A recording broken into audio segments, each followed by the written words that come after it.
Au nom du Père et du Fils et du Saint-Esprit. Lorsque nous commençons ce temps de l'Avent, c'est tout à fait particulier, comme vous l'avez remarqué tout de suite, de décorer notre église avec une couronne à 4 bougies.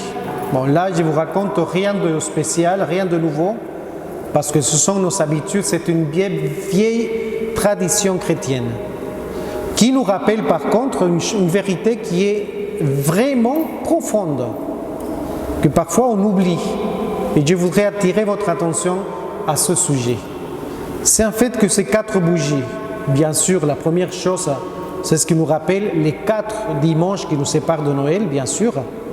Mais chaque bougie, en fait, qui est allumée, nous explique qui est véritablement la lumière du monde. Et du coup, le temps de l'Avent nous aide à orienter notre vie par rapport à quoi? Par rapport à son arrivée. Parce que nous croyons, bien sûr, je pense que je ne vous dis rien de nouveau, nous croyons tous que le Seigneur est la lumière du monde, que c'est le seul qui peut éclairer notre existence. Alors c'est en fait ce symbole qui est beau en fait, nous aide à redresser et à nous dire qu'est-ce qu'il faut que je fasse pour que le Seigneur soit en fait la lumière dans mon existence. Deuxième chose, vous avez remarqué que la couronne elle est jolie, vous voyez, c'est-à-dire elle est bien décorée, mais elle nous rappelle une couronne qui est moins jolie. C'est celle de la couronne d'épines de notre Seigneur. Cette première couronne de joie, on peut dire d'une certaine manière, nous rappelle quoi? Que bientôt, il y aura la naissance de notre Sauveur. Mais il ne faut pas oublier que le Seigneur est venu sur terre aussi pour nous sauver. Il est passé par la passion, la souffrance, pour nous rendre la vie éternelle. Et c'est ça en fait le symbole de la couronne d'Avent.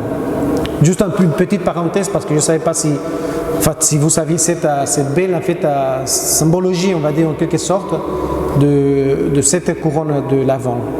Alors en prenant en fait cette explication de la couronne, je voudrais simplement vous dire que ce temps de l'Avent pourrait et devrait être une occasion pour nous à considérer tout d'abord les choses qui sont positives dans notre vie. Vous voyez ce que je veux dire? C'est-à-dire que le temps de l'Avent, c'est un temps de préparation à la naissance du Seigneur.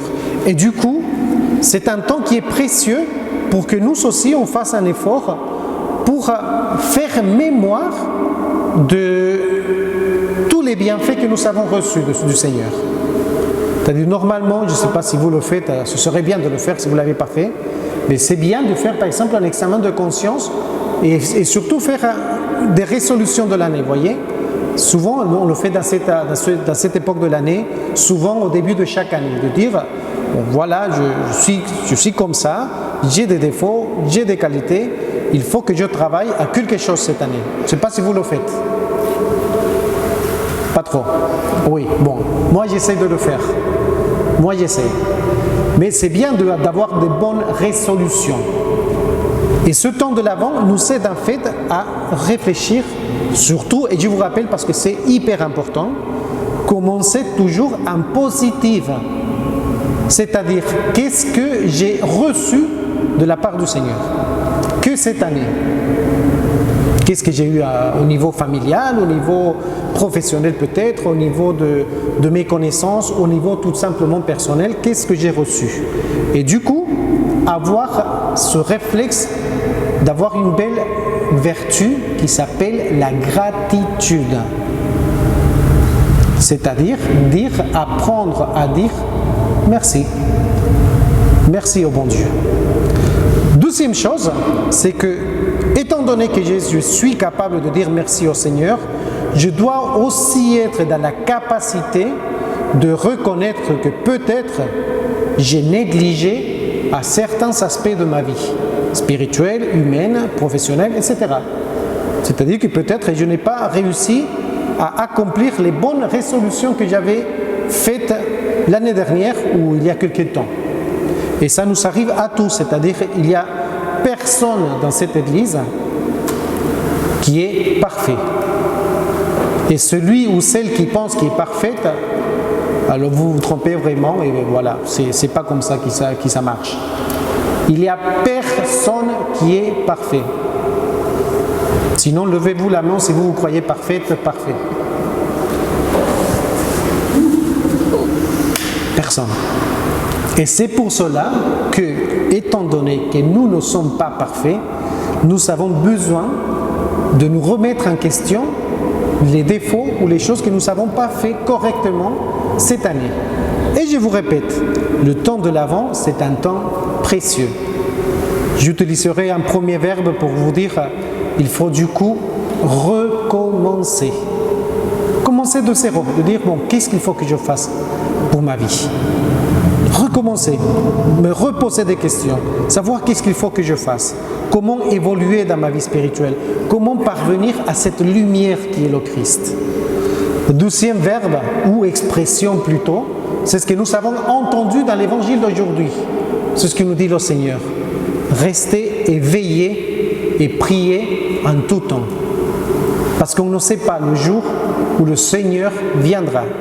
Si on saurait en fait quand est-ce que le voleur viendrait et venir en fait à la maison et cambrioler, on ne serait pas parti, n'est-ce pas? On serait resté en train de veiller pour éviter que ce qui arrive, la catastrophe. Bon, cette même expression est donnée à notre vie spirituelle. Restez toujours en tenue de service et veillez. Je vous pose une toute petite question.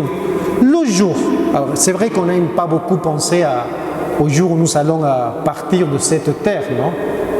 On n'aime pas beaucoup parfois nous poser des questions, mais posez-vous quand même la question. Posons-nous la question.